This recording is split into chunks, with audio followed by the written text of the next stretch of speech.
Seorang anak di Kecamatan Melayu, Kabupaten Jemberana dilaporkan polisi Sabtu 26 Agustus.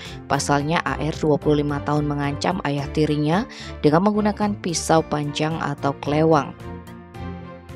Kasat Reskrim Polres Jemberana AKP Andro Yuan Eli membenarkan peristiwa yang sempat membuat heboh warga sekitar rumah korban.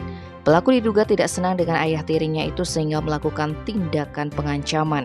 Kejadian itu terjadi pada Jumat 25 Agustus sekitar pukul 20.30 WITA.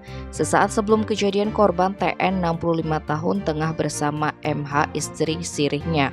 Mereka tengah membuat jajanan untuk dijual di pasar setempat, kemudian datang AR dalam kondisi emosi dan memukul-mukul kaca jendela hingga pecah serta masuk ke dalam rumah sambil membawa sebilah klewang. AR langsung mendekat ke arah TN yang saat itu sedang duduk bersila. Dia kemudian menempelkan klewang itu pada leher korban sembari mengancam akan membunuhnya. Dalam situasi itu TN hanya bisa pasrah duduk diam dan berdoa. Tak terima dengan perlakuan AR, MH isi sirih korban berusaha merebut klewang dari tangan AR. Terjadilah tarik-menarik sengit hingga di luar rumah. Keributan itu kemudian menarik perhatian tetangga sekitar. Atas kasus ini, Kepolisian Resor Jemberana menetapkan AR 25 tahun sebagai tersangka kasus pengancaman pembunuhan terhadap ayah tirinya.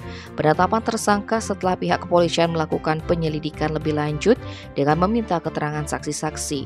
Akibat perbuatannya, pelaku dijerat pasal 335 KUHP tentang pengancaman dengan ancaman hukuman penjara paling lama 1 tahun 4 bulan. Tim Bali Express melaporkan.